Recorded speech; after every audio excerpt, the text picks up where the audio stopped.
வணக்கம் நண்பர்களே, வாருங்கள். இன்னைக்கு நாம வெள்ளரிக்காய் தயிர் பச்சடி எப்படி செய்யலான்னு பார்க்கலாம். இப்போ நான் பாதி வெள்ளரிக்காய் எடுத்திருக்கேன். இந்த பாதி வெள்ளரிக்காவை தோலை சீவிட்டு நல்லா நீங்க சீவல்ல சீவிக்கோங்க. சீவி வச்ச வெள்ளரிக்காய், அதுல நான் இமாலயன் சால்ட் சேர்த்திருக்கேன். அதுக்கப்புறம் கொஞ்சம் கொத்தமல்லி, ஒரு டேபிள் ஸ்பூன் தேங்காய், ஒரு கப் தயிர், கொஞ்சம் இஞ்சி, ஒரு பச்சை மிளகாய்.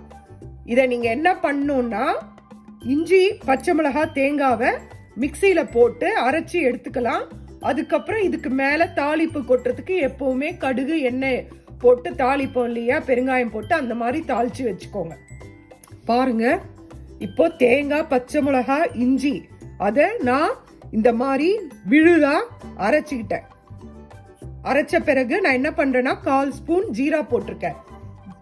ஜீரா போட்டீங்கன்னா டேஸ்ட் நல்லா இருக்கும். இப்போ இதோட வச்சிருக்க தயிரை ஆட் பண்ணிக்கோங்க. ஆட் பண்ணிட்டு நல்லா மிக்ஸ் பண்ணிக்கோங்க. அருமையான பச்சடி செஞ்சு பாருங்க. ரொம்ப அருமையா இருக்கும், டிஃப்ரெண்டா இருக்கும், நல்லா இருக்கும். இன்னும் உங்களுக்கு கலர்ஃபுல்லா வேணும்னா இதுல கொஞ்சம் கேரட்டையும் துருவி போட்டுக்கலாம்.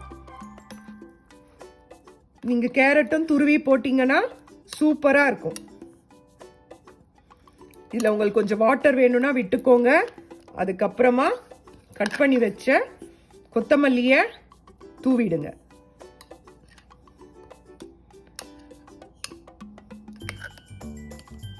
ரொம்ப அருமையா இருக்கும். செஞ்சு பாருங்க. செஞ்சு பார்த்துட்டு சாப்பிட்டுட்டு எப்படி இருக்குன்னு சொல்லுங்க. வாங்க இப்போ இதுல தாளிப்பு கொட்டிடலாம். பாருங்க, இதுல தாளிச்சு கொட்டி இருக்கிறேன். செஞ்சு பாருங்க, நல்லா ஸ்பைசியா இருக்கும். செஞ்சு பார்த்துட்டு சாப்பிட்டுட்டு எப்படி இருக்குன்னு சொல்லுங்க. லைக் பண்ணுங்க, சப்ஸ்கிரைப் பண்ணுங்க, ஷேர் பண்ணுங்க. நன்றி, வணக்கம்.